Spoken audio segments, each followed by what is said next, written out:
बच्चों कैसे हो। बच्चों कल मैंने आपको शीत युद्ध के जो आधारभूत बातें थी उनको बताई थी। गुटनिरपेक्ष आंदोलन क्या है और गुटनिरपेक्ष आंदोलन के आधारभूत तत्व क्या हैं, इनके बारे में कल मैंने विस्तार से आपसे चर्चा की थी। इस नोट्स की हमने आपको फ़ोटो भी भेजी थी। आगे हम इसी क्रम में आगे बढ़ेंगे। आज अगला पॉइंट है आधारभूत तत्वों के बाद गुटनिरपेक्ष आंदोलन, नवीन चुनौतियां एवं समस्याएं। गुटनिरपेक्ष आंदोलन के लिए जो गुटनिरपेक्ष आंदोलन है उसके लिए कौन कौन सी समस्याएं चुनौतियां हैं उसके बारे में आज हम चर्चा करने जा रहे हैं। शीत युद्ध ने अफ्रो एशियाई, लातीनी अमेरिकी एवं कैरेबियाई देशों के लिए अनेक चुनौतियां खड़ी कर दी। जैसे वे महाशक्तियों की खेमेबंदी से दूर रहें, स्वतंत्र विदेश नीति का निर्माण कैसे करें। पुनः इसको हम रिवाइज करेंगे। शीत युद्ध ने अफ्रो एशियाई, लातीनी अमेरिकी एवं कैरेबियाई देशों के लिए अनेक चुनौतियां खड़ी कर दी। जैसे वे महाशक्तियों की खेमेबंदी से कैसे दूर रहें, स्वतंत्र विदेश नीति का निर्माण कैसे करें, बिना राजनीतिक दबाव के महाशक्तियों से आर्थिक एवं तकनीकी सहायता कैसे प्राप्त करें। ये अफ्रो एशियाई जो देश हैं, अफ्रीका और एशिया महाद्वीप के जो देश हैं, इनके सामने इन महाशक्तियों के कारण ऐसी समस्याएं निर्मित हो गई हैं। यदि गुटनिरपेक्ष आंदोलन देशों में समूह में शामिल हैं और यदि हम अन्य देशों से सहायता लेना चाहते हैं इन महाशक्तियों से, तो कैसे इनसे सहायता हम प्राप्त करें। इन महाशक्तियों की खेमेबंदी जो बनी हुई है, गुटबंदी बनी हुई है, इससे हम कैसे दूर रहें, कैसे स्वतंत्र विदेश नीति का निर्माण करें, अपनाएं हम ये सब। और बिना राजनीतिक दबाव के किसी भी राजनीतिक दबाव के महाशक्तियों से आर्थिक और तकनीकी सहायता कैसे प्राप्त करें।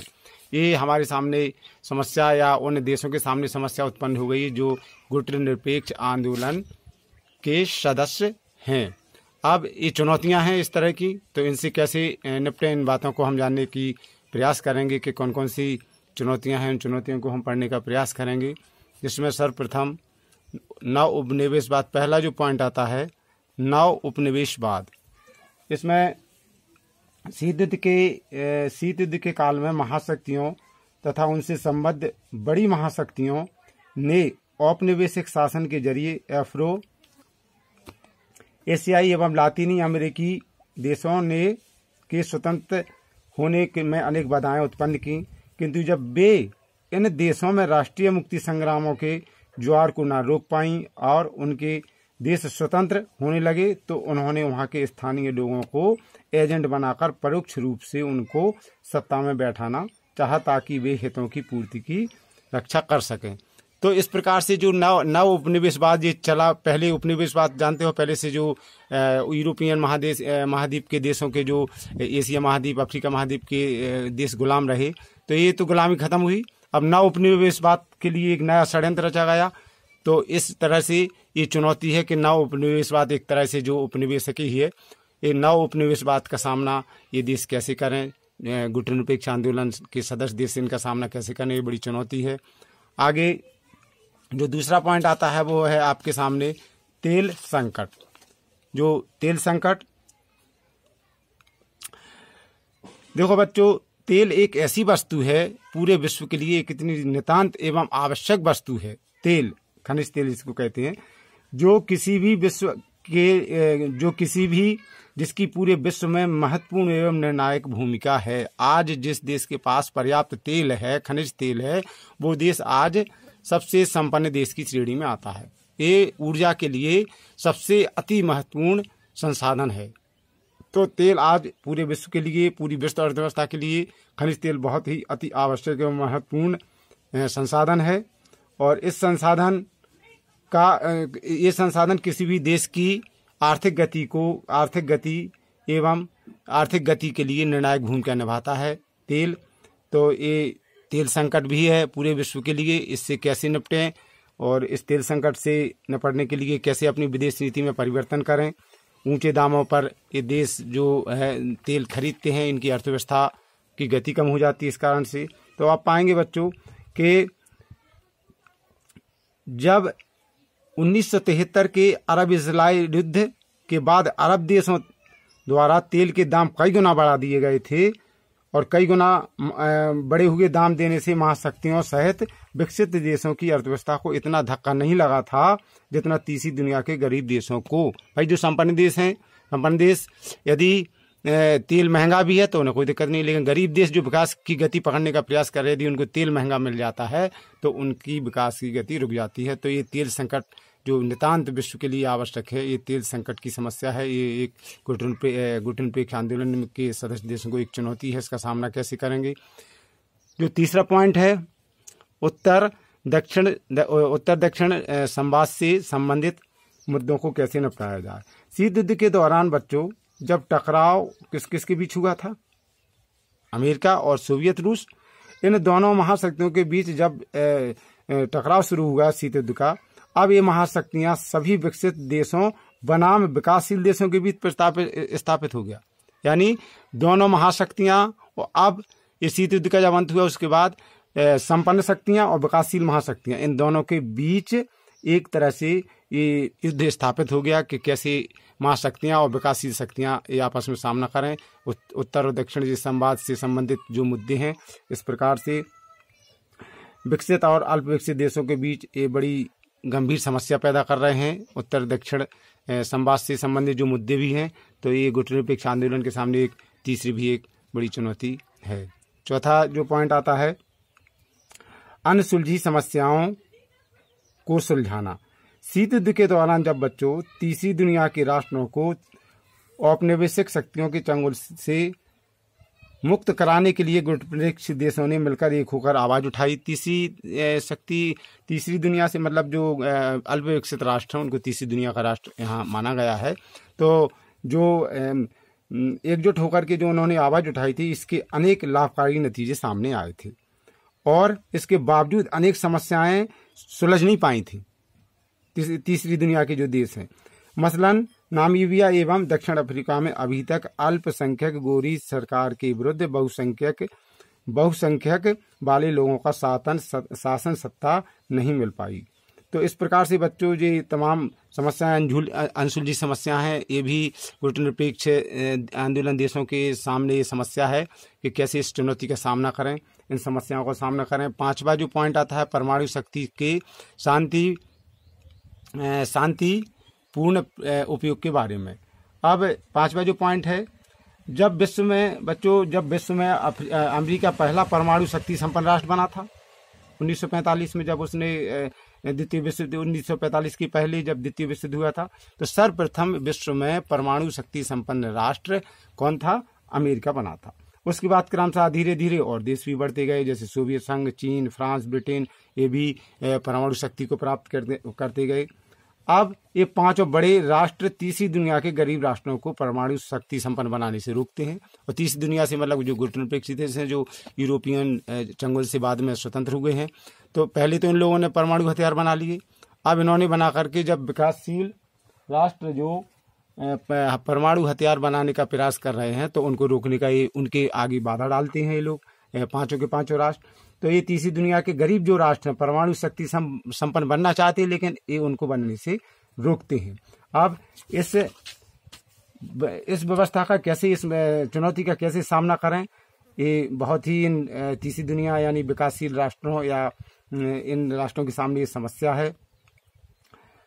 आगे बच्चों और आगे बढ़ेंगे। जो छठा पॉइंट है, छठा पॉइंट जो है, हिंद महासागर में महाशक्तियों की प्रतिस्पर्धा को रोकना। जो हिंद महासागर है, हिंद महासागर द्वितीय विश्व युद्ध के दौरान जब द्वितीय विश्व युद्ध की समाप्ति हुई थी, उसके बाद हिंद महासागर के क्षेत्र में ब्रिटेन की स्थिति बहुत ही कमजोर होने लगी थी। अब 1967 में उसने हिंद महासागर में सुएज के पूर्व से अपनी नौसेना को उपस्थिति हटाने का किसने निर्णय लिया? जो ब्रिटेन ने, इसने अपनी सेना हटाने का निर्णय लिया। इस रिक्तता को भरने के लिए अमेरिका और सोवियत संघ ने इस क्षेत्र में प्रवेश किया, क्योंकि ये दोनों महाशक्तियां अपनी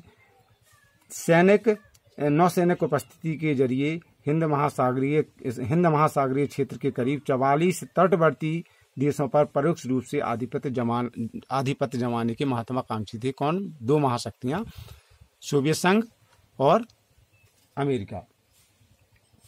तो इस प्रकार से जो ये चुनौती है हिंद महासागर में महाशक्तियों की जो प्रतिस्पर्धा चल रही है, इसको कैसे रोका जाए, ये एक बड़ी समस्या है इन देशों के सामने, गुटनिरपेक्ष आंदोलन देशों के सामने।